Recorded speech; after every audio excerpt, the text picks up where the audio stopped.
Well, good evening. This is Ron Matsen. Welcome to the question and answer program with Dr. Chuck Missler. We're here in Reporoa, New Zealand.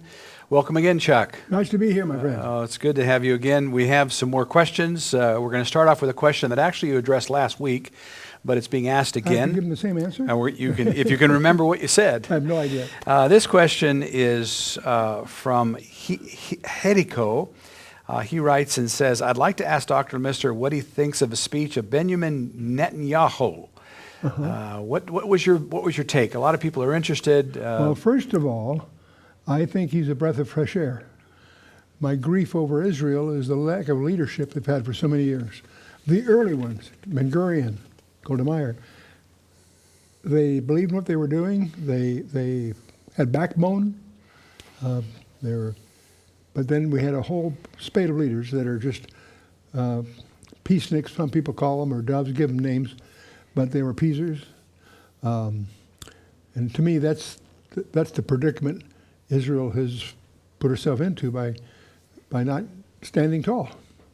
And I look at Benjamin, Bibi, right, Netanyahu, as a breath of fresh air. He's got backbone. He's serious about what he's doing. I believe he's a God-fearing man, which in itself is unique. I think the warning he gave was not for Israel. The warning he gave was for America. I relate to what I heard him saying in the sense that I don't worry about Israel because they're in the palm of God's hand. God has them covered. Whatever's coming, God has it covered. So we pray for them because we're instructed to. Right. But I don't worry about them. But I have spent several decades in question and answers in various audiences for 20, 30, 40 years, where the predictable questions that would come from a large audience would always include, why hasn't God judged America? Right. And because Billy Graham quipped so cleverly years ago, if God doesn't judge America, they have to apologize for Sodom and Gomorrah. Great soundbite. But same thing Thomas Jefferson said in 1781, that I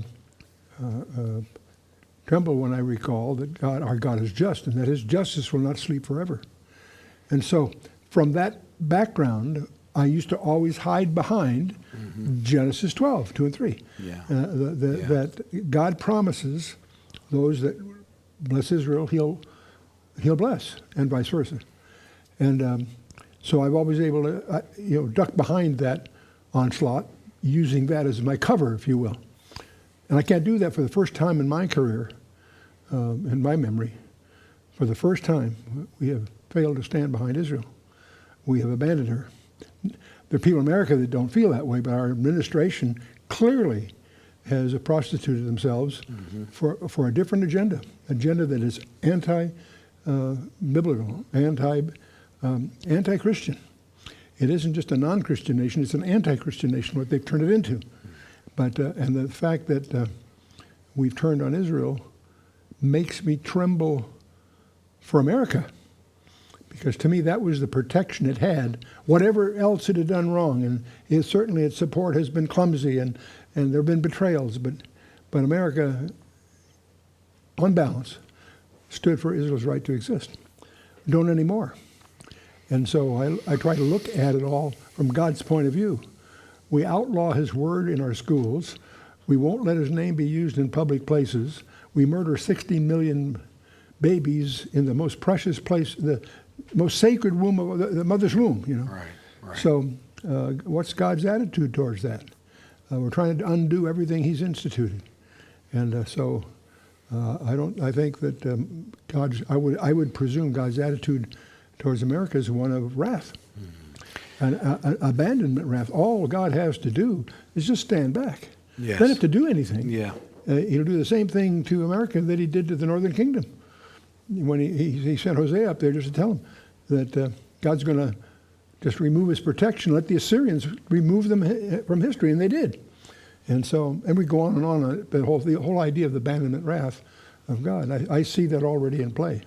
So I tremble for America. And I heard Benjamin Netanyahu issue a wake-up call to America not for Israel's sake, for America's sake. Right. That's what I'm not trying to read into his words, but that's really what I perceive there. I think his attitude was, if Israel stand alone, it will. He virtually indicated a willingness to unilaterally, on his own, take Iran out when the time comes. Right. And I think he's got the backbone to do it. And I infer from what little I gather here and there is that Israel is well equipped. I was stunned to learn there's a significant number of F-22s in their Air Force. Right.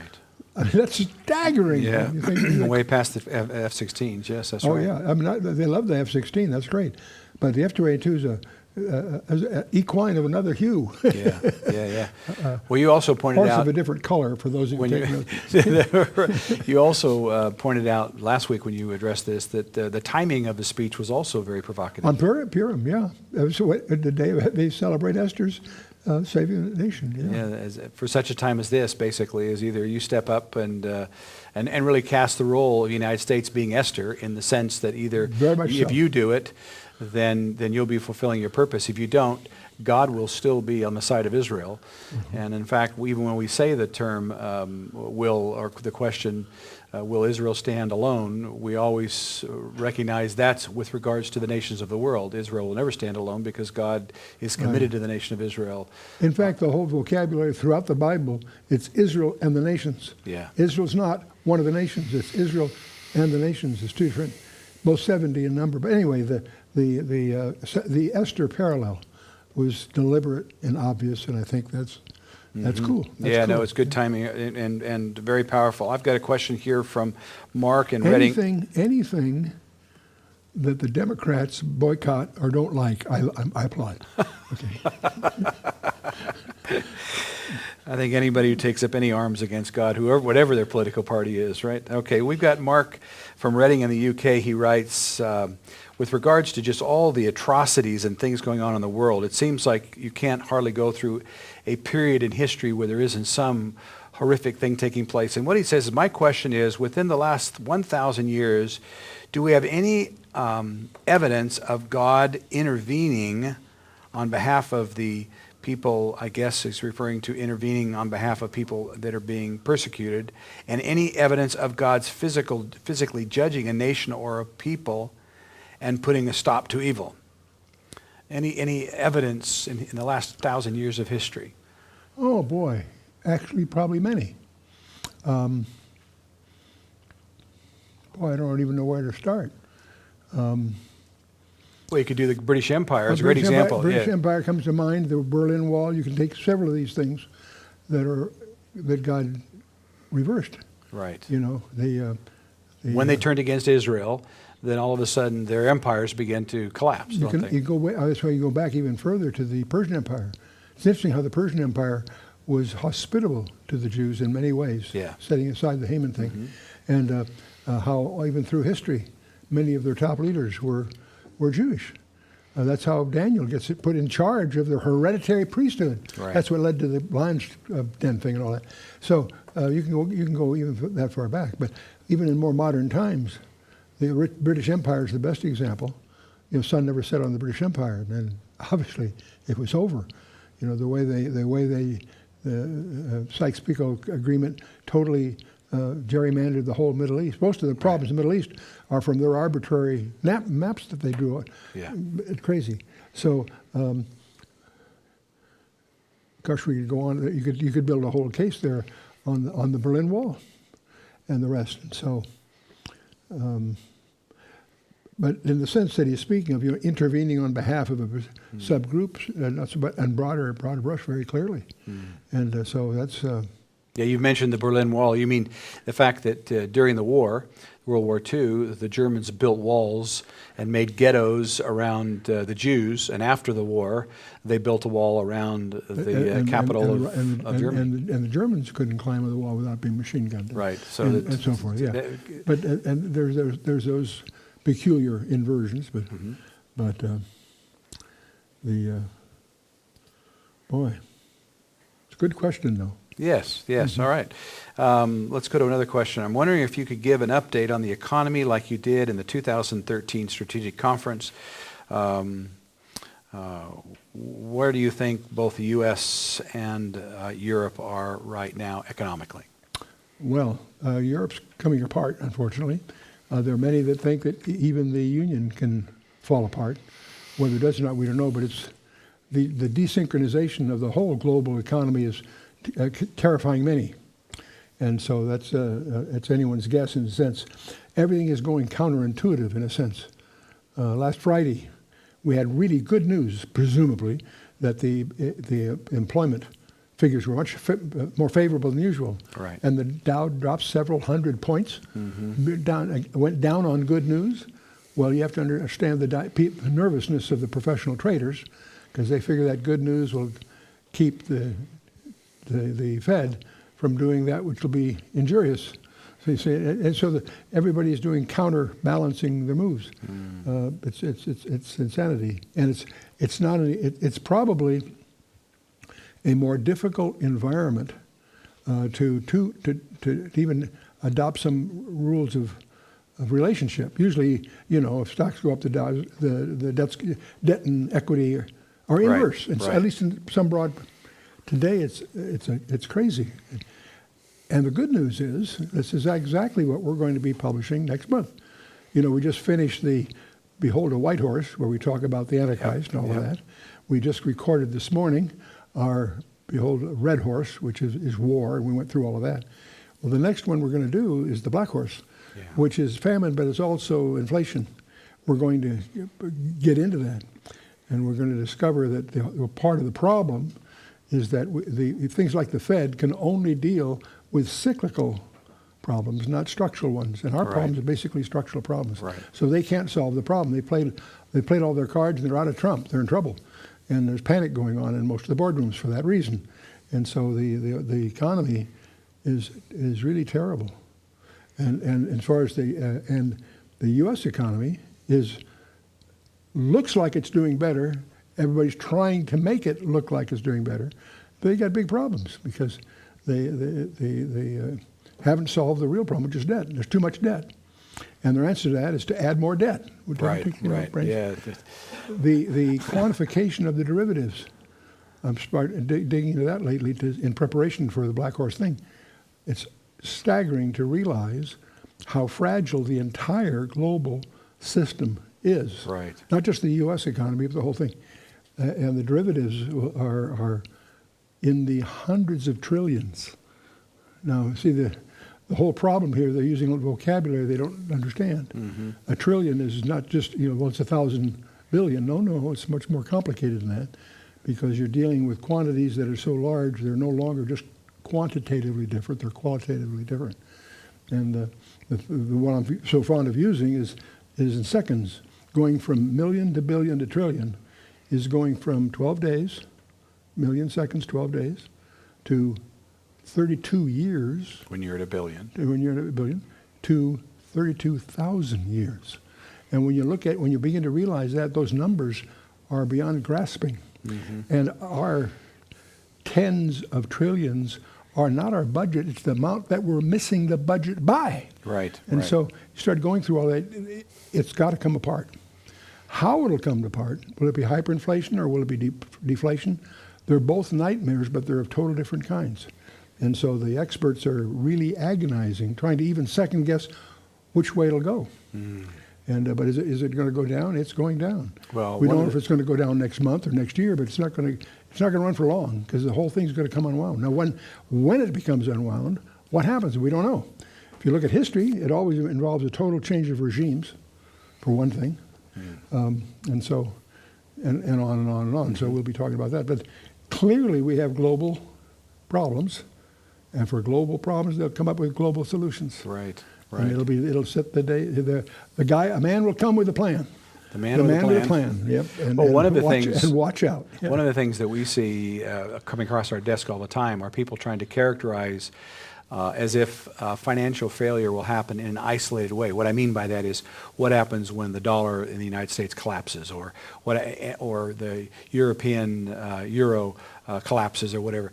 They don't really appreciate the fact that the whole world is so integrated that there will be no winners. No winners. There'd be no winners. There'll be some that perhaps aren't immediately injured as quickly as others, but the sense of There's gonna global be economy collapse, it will injure everyone. But there's going to be a breakdown of the supporting systems.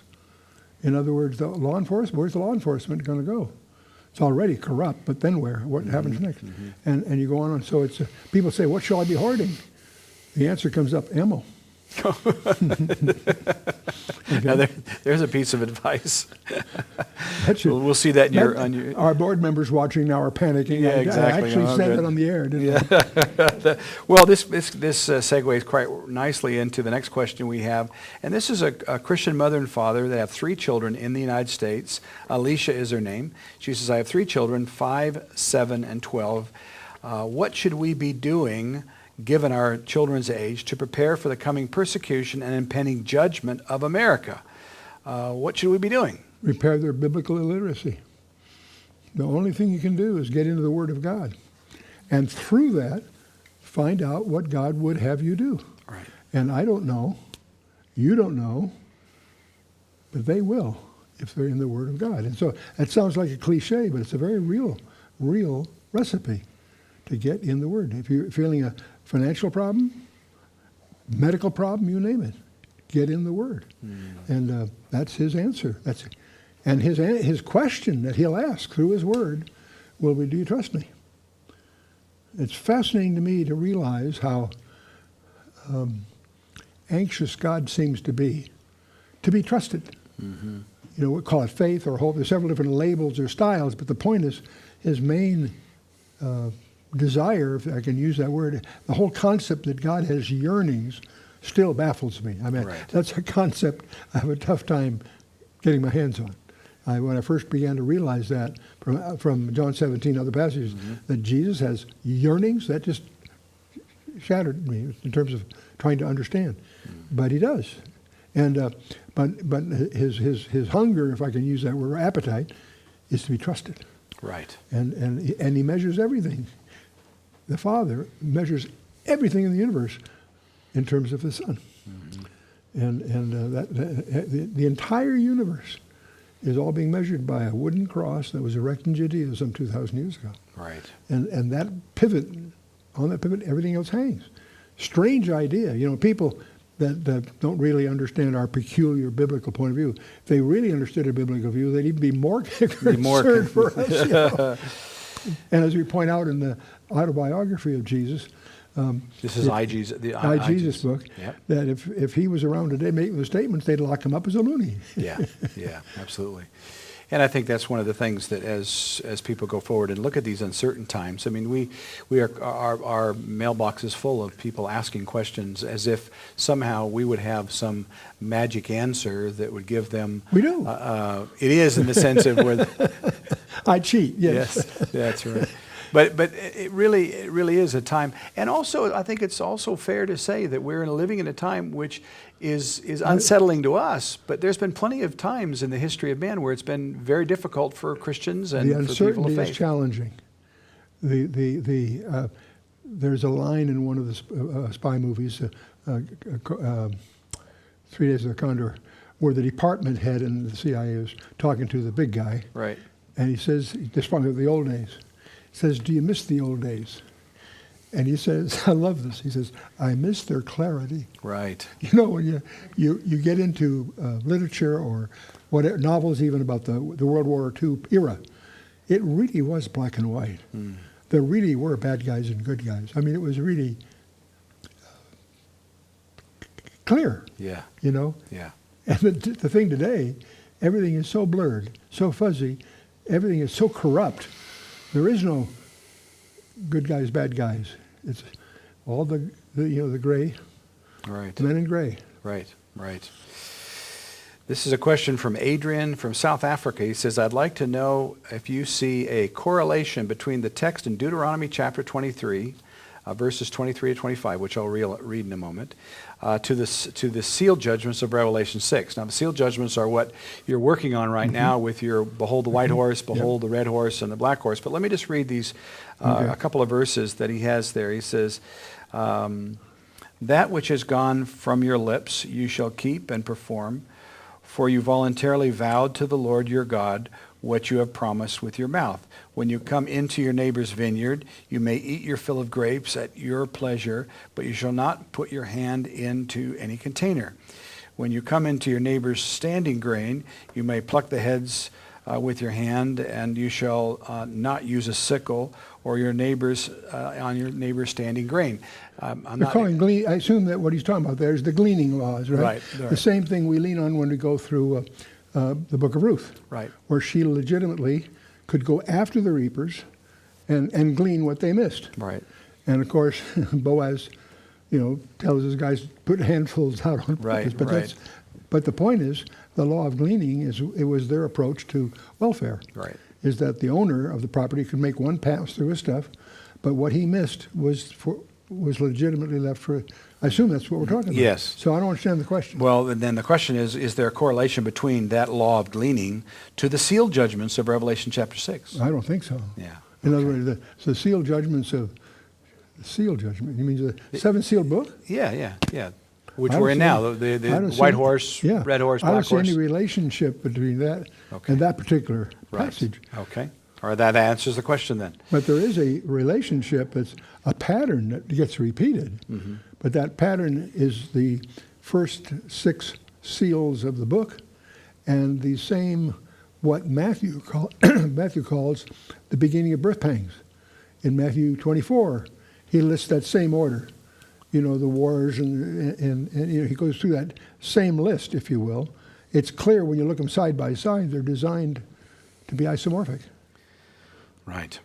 Okay. I've got a question here from Jeffrey. He writes, hello, my question is about what we will do after the millennium.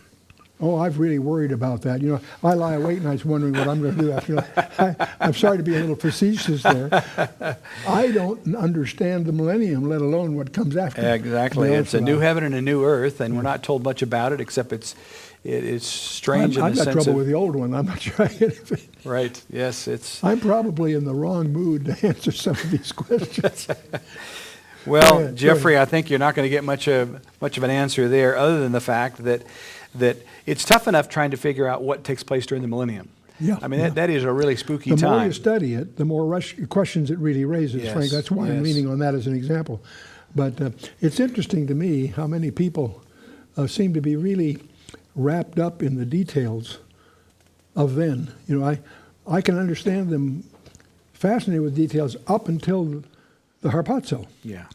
And but even from there on, there are a few things we can infer, but the further you go, the more we're on thin ice, so to speak, just guessing, speculating a bit from hints rather than really clarity, So. Right. Well, and again, as you've often pointed out, when we think of prophetic things, there's one event on the Christian's near-term horizon that very few Christians talk about. The whole idea of the judgment, the Bema seat of Christ, the judgment seat of Christ. It's the most important. We got a final exam coming. We should be cramming for that final. Yes. And most guys, in fact, I'll put it on the pastors. Most pastors won't teach on it. They don't teach about rewards. They don't really, most pastors skirt those issues because they beg other questions. They have to have a clear position on eternal security. Even that's an issue for many. So you get into an area that there's a lack of clarity, and I think that lack of clarity comes from the pulpits. Right. Yes, absolutely. Okay. I've got a question here from Brandon. He's from Rancho Cucamonga in California. He says, I was studying John chapter 21, and there's been a great comment in books on what the 153 fish mean. And he goes on with a couple of the things, are they generations? Are there something? There are 22, believe it or not, different theories about those 153 fish. Right. That has been speculated on. You can find commentary documents all the way back to Augustine, and where they had their different theories, and gematria and all kinds. And for me, at least, it all got cleared up here by Dr. Peter Flint recently. How was that? Because he pointed out something I didn't know, and apparently it is known among a small group of people. They found in the Dead Sea Scrolls how many were there? Yeah, 3 Psalms of David that are not in the book of Psalms. Right. Okay. So how many Psalms are there? There's 153. Oh, right. There Okay. are 3 that were missing that we didn't know about that were in Qumran. Right, Okay. right. So they found 3 more, which makes the number of Psalms 150. Now, is that the reason for it? Who knows? But I think that's something that hasn't come up before. Right. Because you have all these other, all kinds of people have tried all kinds of theories to explain the 153 fish. There's 153 types of fish. They're all contrived, non-persuasive arguments. Right. I waded through all those when I was the first time I went through it all for the commentaries, and you quickly come to the conclusion that no, they're all guessing. They have no idea. Right. But then just recently, because we have, because Dr. Peter Flint did a proprietary translation of the Paleo-Hebrew of the Grand Scroll, the Isaiah Scroll, into English for the International Standard Version Bible. Right. But in that discussion and working with him, he mentioned that they found three Psalms of David that were not known before. So that's kind of cool. Yes, absolutely. We have a question here from Rick. In fact, Richmond, I think is his name. He says, I do have one question concerning Bible numerics. Recently, I've been going through some material and debates concerning Muslim faith, and I've noticed that they also have numerics in the Quran. And they say that the number 19 is pretty significant in the Quran. It's also an evidence of design of the Quran. How do we effectively deal with this? Shabir Ali was pretty convinced that the Quran was inspired by Allah. What are your thoughts on this? Utter rubbish is my thought. Doesn't mean I'm right. But first of all, if you track down a little book called The Islam Invasion by Robert Morey, M-O-R-E-Y. Right. It's a thin little book. You can get in any bookstore, I believe. It'll give you a list of the places that the Quran contradicts itself. Yeah. How many, I forget the numbers now, how many were on board the Noah's Ark, and there's 2 different records, different numbers. They don't even agree themselves. I mean, the lack of scholarship behind the Quran is astonishing, frankly. So I'm always kind of surprised when people take it that seriously. But the idea of 19 being relevant, I can't see why. I do not regard that as being inspired at all. It's been contrived in the first place, but that's a whole other story. And I also don't believe that it's God's intention to have us worship the moon god, and that's what we're talking about. Al-Ilah was the moon god. That's what that's Jericho is all about. The whole thing is centered around the issue of the moon god. So to consider that inspired, to consider that somehow the beneficiary of supernatural intervention is hogwash. And I'll be glad to look some serious proofs if they have it, but so far, nonsense. Well, somebody could argue that it is inspired by Allah in that it's satanically inspired. Well, I suppose so. That's giving him more credit than I'd given him. Possibly, yes. And it also doesn't deal with the lack of internal integrity of the document itself. Yes. You see, so. Well, they make Mary, the mother of Jesus, the sister of Moses. Miriam. They've got some real generation problems. Difficulties, exactly, yes, that's right. No, the internal lack of internal integrity, the Quran, is an easy subject just to shred, and that's why I think of Robert Morey's little book, because it cuts right through all that stuff. Right.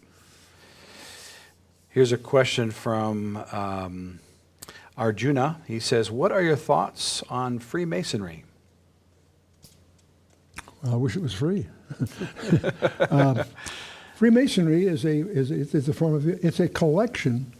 It isn't a single thing, by the way. It's a collection of occultic practices. Manly Hall and some others really have pulled that all together, but it's the occult. Now, the strange part about it is it's layered. It's stratified. As you get into that, you really don't, you're let into what's going on step by step by step. You earn your access to information, so to speak. And so you don't find out what it's really all about. You're worshiping the great architecture of the universe. You assume that's God. So they treat it as if it is. Mm-hmm. It isn't until you get up to the 33rd or whatever that you discover it's Satan. And that's not something they broadcast unless you get the seniors to admit it. Mm-hmm. Okay, and so it's a cult. It's an occult, if you will. It's very elaborate. It's got a deep history, but it's tragic in the sense that a large proportion of the members have no grasp of what they're doing. They treat it like it's like a service lodge or something, like the Kiwanis or the Rotary, where they band together to do social social they issues. Sponsor hospitals and things like that. And that's great. I'm trying. It's always feel awkward that you're knocking them, but the truth of the matter, what's behind that, is a sinister form of Satan worship. Mm-hmm. Yes, simply put, but also interesting to see how much of Freemasonry, when you first see it at the lower levels, they use Scripture, King James Version Scripture. Yeah, it must be true. It's King James at all. Well, yes. And then later on, you see them embracing all kinds of things out of Islam. You know, a lot of practices and symbols that come out of Islam itself. The Shriners are a good example. There is a book, if someone's interested in that, they should chase down a book by Tom Horn. He did a book called Apollyon Rising, 2012. But he did an update 2 years later, Apollyon Rising, or Apollyon 2016, I think it is. And in that, he really gets into a lot of the things that are going on that you wouldn't follow unless you had Masonic perspectives. Mm-hmm. Mm-hmm. But what comes out of that is really startling to discover that almost everything that Barack Obama is doing is apparently being orchestrated by Freemasonry kinds of people. Oh boy! His geography of his major speeches. I mean, where he does them, the timing of them, the date on the calendar. It's astonishing to discover how it weaves into the Freemasonry agenda. Mm-hmm. And the best example is his inauguration. Everybody remembers those Greek columns and all that. Those weren't Greek columns. That was a replica of Nuremberg, where Hitler made his big deal. And so the parallelism that's implied, not expressed, but is implied, is startling to anyone that's really done their homework. Mm. Tom Horn has really dug that all out, and it's in his last book. I recommend to look at it and evaluate it yourself. Right. All right, moving on. We have Tom from Merritt Island. He writes, this is a comment that he writes at the beginning of his question. I just have to read this. It says, Dear Chuck, please send up a smoke signal the next time you go away for an extended stay. I thought the rapture had happened and I got stuck here with Ron. There you go.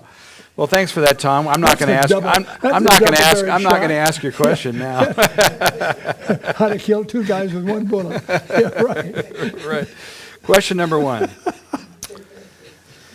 Yes, hard to take you serious now, Tom. Okay. Question 1. He says, how are an estimated 15 million Jews going to secure the borders when considering the geographical footprint of the Promised Land? I don't even understand the question. Yeah. I don't know if this is a Psalm 83 thing where the borders are secure, I have no idea. This is a millennium. Even when protecting Jewish population's growth into the next 2 decades, there seems to be a manpower shortfall of able-bodied men able to secure such a great landmass. So I'm not exactly sure what the question is. What landmass is he talking about? Well, that's what I'm wondering. I mean, certainly what's there today, they are able to keep their borders generally secure. But if this would be something after the Psalm 83 battle, then that would be Psalm 83 will change those borders completely. Correct. So maybe that's just with regards to, I don't know. I'll go to the next one. Do you foresee a mass exodus of not only American Jews, but Christians as well, to Israel as the police state of the United States increases its oppression? Probably. I think the police state is increasingly being installed. And I think people that are savvy and have connections and the means will be exiting, already are quietly. I have a number of friends that have the means and have already made arrangements. And so there'll be more of that. But I think the person that's really on the fence, the one that's really sliding down the razor blade of life, as we say, Oh boy. is the American Jew. Right. Because in general, they don't know what posture to take with respect to Israel. Right. It's sort of an awkward embarrassment. They sort of know they should be supporting it probably, and yet they don't want. They're torn, and that's the enigma of the American successful Jewish professional. Right. Because he's well set up and he's doing well, and the idea of picking up and going over there where you can't even be sure of the safety of your family. Right. A lot of people who have left, Jews that left Israel, because they finally get tired of not being able to go down to the market without fear of an explosion or whatever. And so, I can understand how they may feel, but I think that's going to change. I think as Israel starts to show some gumption and some strength, and I think Obama can do that. Netanyahu can do that. That may change the mood. And I think, and if they reestablish themselves and assert themselves like a sovereign nation they claim to be, right, then that would be, I think it'll be self-correcting. But that's easy for me to say. I'm on the sidelines here. Right. Yes. Question from Jeremy. He writes. He's from Dallas, Texas. He says, in regards to 2 Timothy 3:16, which says all Scripture is given by inspiration of God. I learned in your Bible study how we got our Bible that the Scripture that Paul is talking about is from the Septuagint version of the Hebrew Scriptures. In studying a bit, I saw that this version has other books also, like the Maccabees. Should we then, therefore, believe that the Maccabees are the inspired Word of God? Well, that's a whole different question, but the fact that the Septuagint translators took additional books to translate doesn't necessarily authenticate them. The question he's really asking, in effect, is how did the early church treat the Apocrypha? And they didn't. Yes. First Maccabees is regarded by most scholars as a reliable history. They don't regard it as part of the canon, and I forget why. You have to dig into that a little bit. Second Maccabees, not so. It's quite spurious in many respects. And so the fact that it has that label, and the fact that we have some grasp of its textual origin doesn't make it inspired. The early church rejected anything that was written under a pseudonym, because they felt for it to be God-breathed, it can't be done under a false name, so to speak. Book of Enoch was done under a false name. It was just a figure of speech kind of thing. And so, and there's the book of Joshua. There's several of those lost books that are still lost. There's others that surfaced claiming to be them that were not substantiated. So that some of the peripheral manuscripts, whether they're Apocrypha or others, are questionable for a variety of reasons. But the yardstick really was the judgment of the early church. And they very quickly embraced a core group of being inspired, which we called the canon. And that was established even before the councils. Many people point to the councils as establishing the canon. They were just codifying that which was already agreed to by the early church fathers. So, but as far as specific books, it's a question you have to take a look at the book itself and see its history. But even First Maccabees, which is respected as a history, still isn't considered inspired. Right, right. And you've answered the question, just because it was translated into Greek at the same time as Scriptures, doesn't mean that it was necessarily revered as the same by the Hebrews at that time. I assume Josephus was translated. That doesn't make it inspired. Correct. Yes. It may make it very, very valuable as an eyewitness testimony, though. Yep. But it's still just a document. Right, right. Question from Jenny. She says, I was listening to Chuck talk once about the harpazo. He made mention that it could happen like 30 years before the tribulation period begins. But I've never heard heard a reason why he thinks that's possible. Can you comment on that, please? Okay. Well, first of all, I take from 2 Thessalonians 2 that the harpazo, the rapture as we call it, is a precondition to the Antichrist being revealed. Because the way the Greek reads, if you get into it carefully, is that the harpazo is a prerequisite to the man of sin being revealed. First point, okay? Now, there is also a reason to suspect that the entire program will occur within one generation of the harpazo. This generation shall not pass. Mm-hmm. That word is used differently in several places, so we be careful. But at the same time, one of the arguments that's made, and I think it's Norm Geisler, the real question is what starts the count, so to speak. And I think it's the harpazo that starts the count. That makes sense for a lot of reasons. Well, if the whole thing takes place in 38 years, and you can establish 38 as the number from Deuteronomy 2 and some other places. Right. So if that's 38 years, take away the 7 for Daniel's 70th week, so that brings you down to, say, 32, okay, as an outside limit. In other words, if the whole thing's going to happen within 38 years, then the distance between the harpazo and the beginning of the 70th week would be in the neighborhood of 30 years as an outside limit, right? That's where we get that idea. Right. Now, will it take that long? Probably not. There are some things, though, that aren't going to be quick that have to happen. And the best example is the reemergence of Babylon. I think Isaiah and Jeremiah make it clear that there's a Babylon going to be in place to receive the judgment they talk about. And this is a real city. This isn't a just real city. It's on the banks of the Euphrates. It's the pride of the Chaldeans, excellency, all that stuff. So it's a literal city. It may also embody a lot more than just that, but certainly it includes that. So does it have Vatican flavors? Probably. Because that's where it all came from. Was the whole Babylonian system transmitted from there to Persepolis, then to Rome, and the idea from Zechariah 5 verses 5 to 11 is that system is going to return to where it started to receive the judgment that we're talking about. So that implies that whole system, in its various nuances, is going to get recoalesced in a headquarters of some kind or some kind of centroid of power back to where it started. Now, if that's so that won't happen in a couple of strokes of a pen in a few hours. That's the kind of thing that'll take some time. So that's why I don't see the second coming of Christ coming, in a matter of just a few years. Okay, I think my perception. It's not just my perception.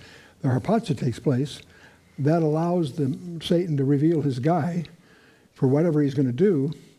He has to rise to power, and he does that by peacemaking, not by military force, from Daniel 8 and so forth.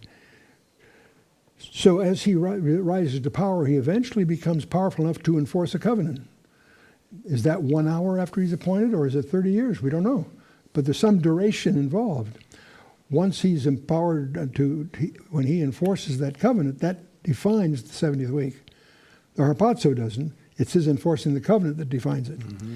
And the other issue is that it's in the middle of that week he violates his commitment and abrogates the covenant that he made, right in the middle. That's the abomination of desolation thing. And Jesus himself labels the last half of that 7-year period as the Great Tribulation.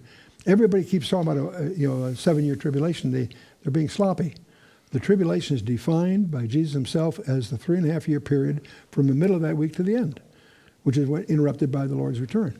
So all that plays for the last 7 years. But the premise that we're sort of exploring here is that the entire thing is within one generation. And so because of the remarks that he makes not because he makes that remark in Luke 21, it's a different thing, in Matthew 24. So we'll see. But that's where we get that idea.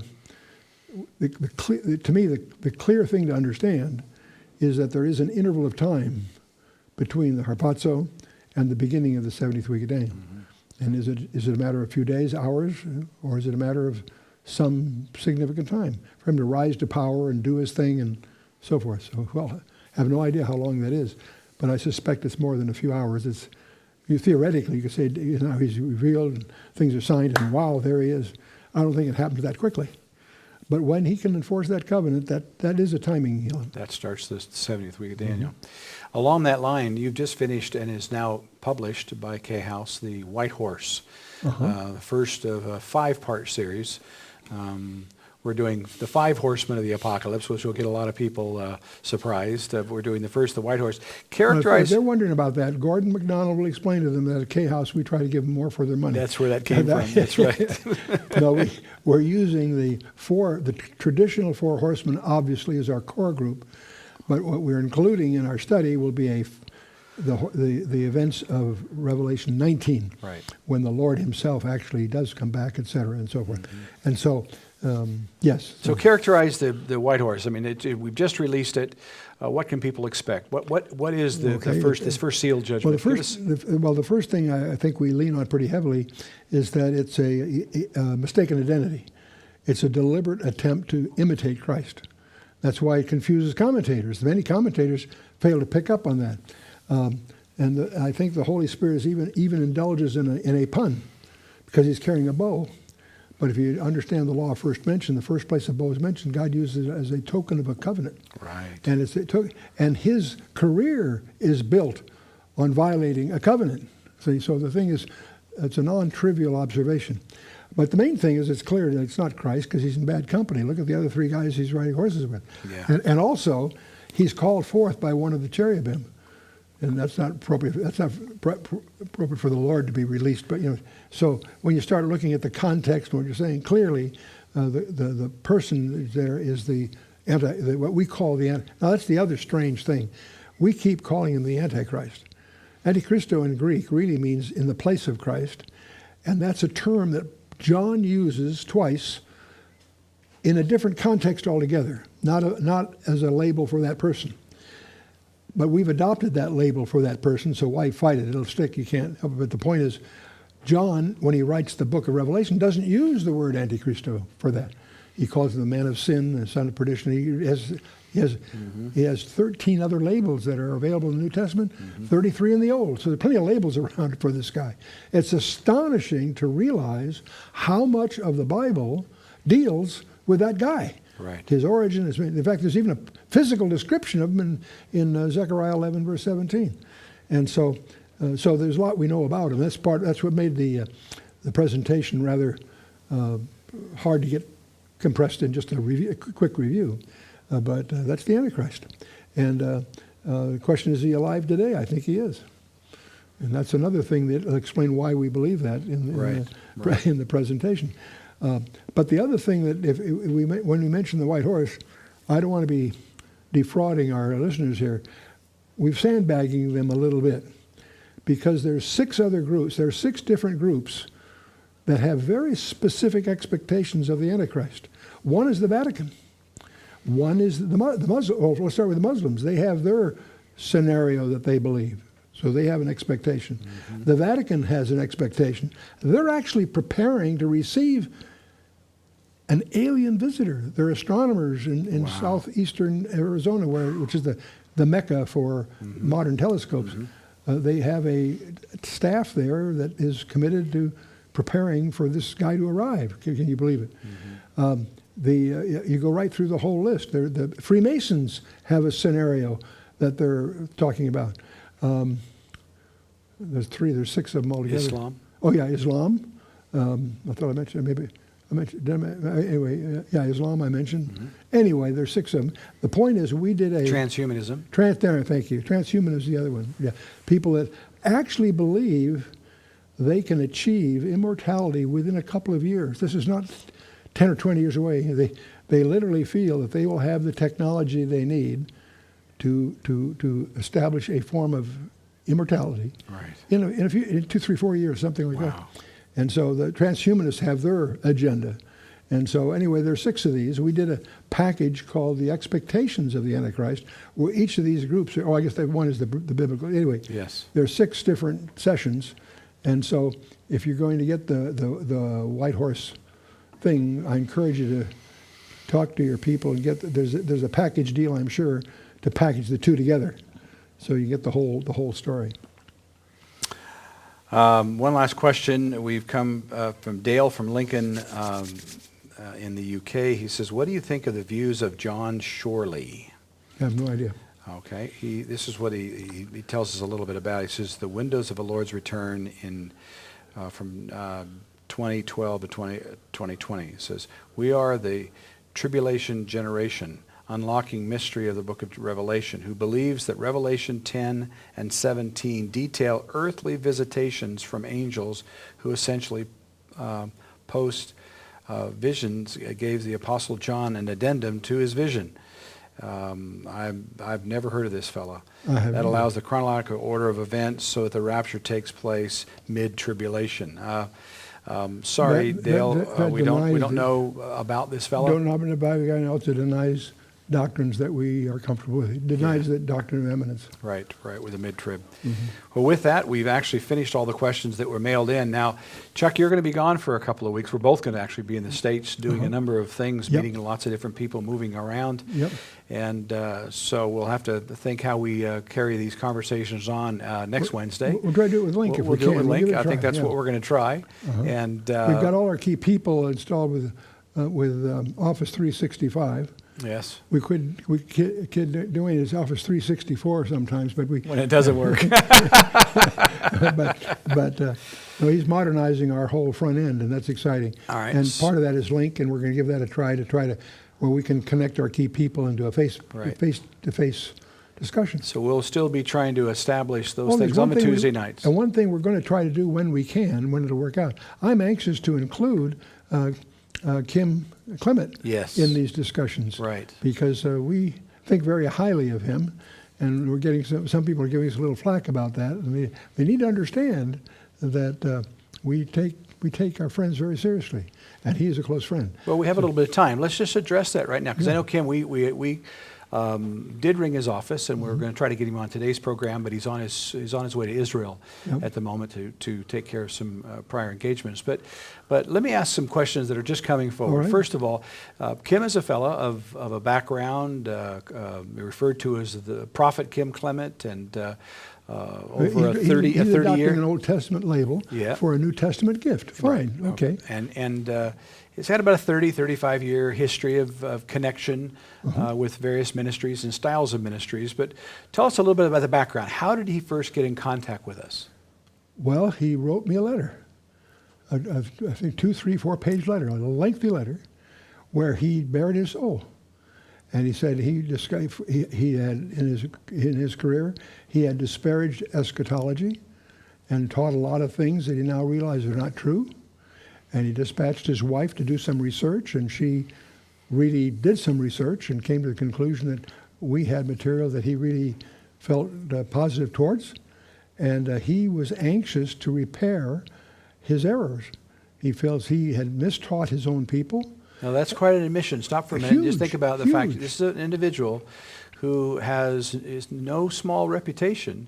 You know, first of all, contacted you personally, and really was just expressing a sense of gratitude that he felt that you were helping him repair mistakes in his own. And not went beyond that, didn't he? He went beyond just saying thank you very much for your good teaching, Chuck. You're helping me back. He all of a sudden invited you to his church. He really rolled out the carpet for both of us to go with first class air from New Zealand there to his place.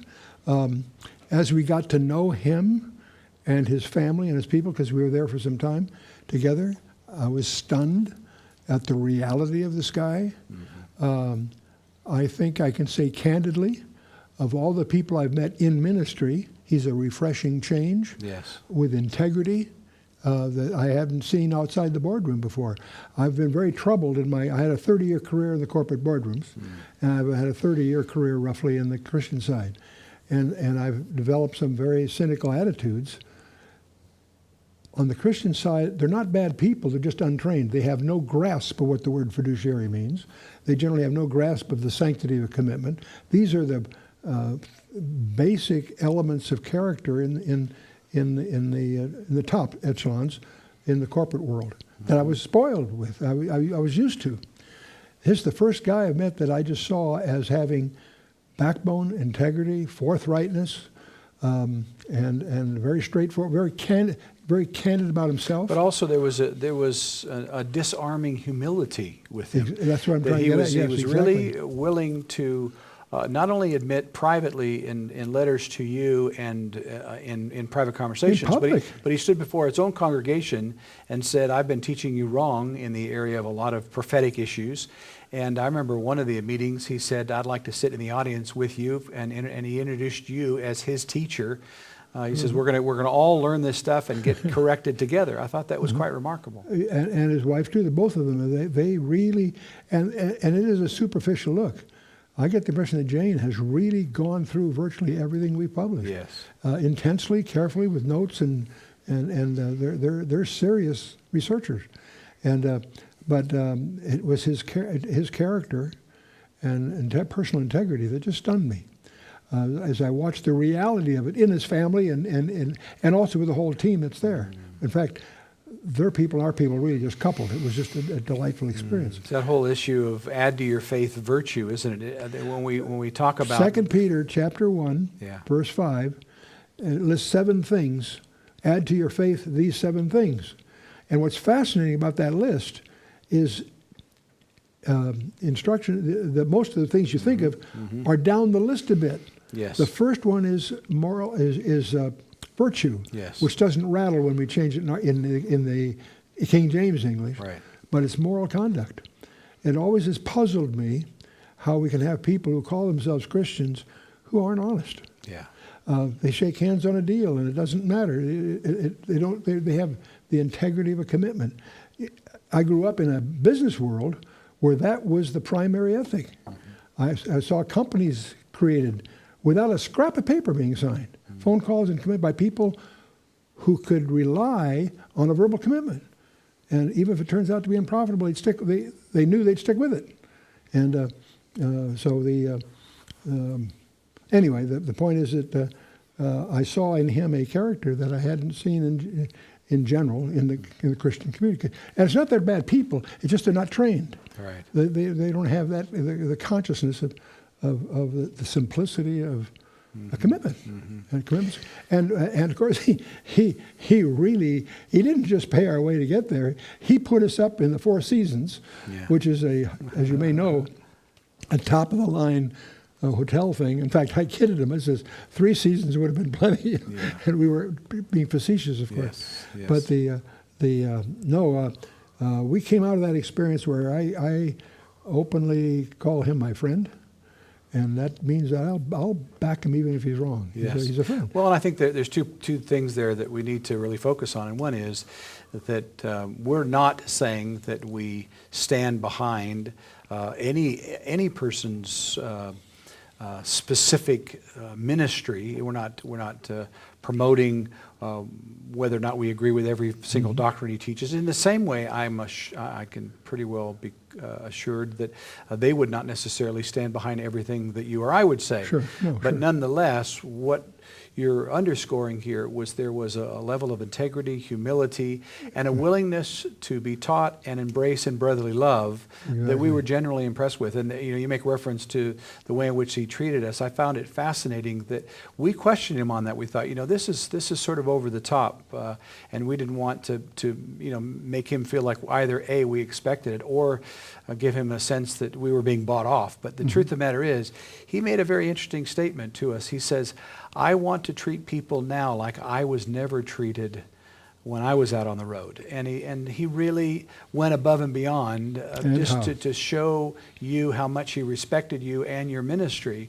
And we appreciated it, because I think that just simply put some substance behind the words, in the sense that he took very seriously the fact that he wanted to repair the illiteracy in his own life and in the lives of those who have been listening to him and following him.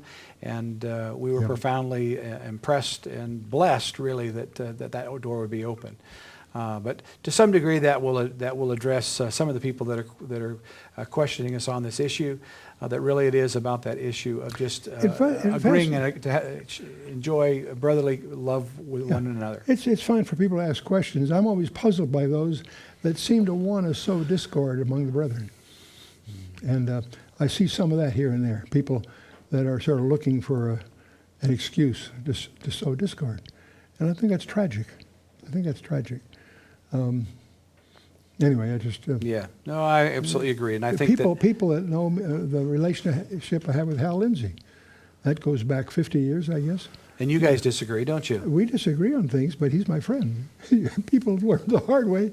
You don't talk ill of Hal around me, Right. because he's my friend. Right. See? Right. And there's some very amusing anecdotes about that. But the fact that he has his detractors, fine. Yeah. And I don't give them any quarter. Right. Why? Because Hal's my friend, and I feel the same way about Kim. Right. You see, so these are people that are family. Right. Right. And on that note, we'll end the program, and we'll look forward to seeing you next week. Chuck, thank you very much for being on the program, and hopefully we can get the technology together while we're out on the road to be able to carry on. Please mail your questions in to questions@kitrust.org so that we can collect them and go through them and be able to present them on air. So Chuck, again, thank you very much, and God bless you for continuing to study God's Word.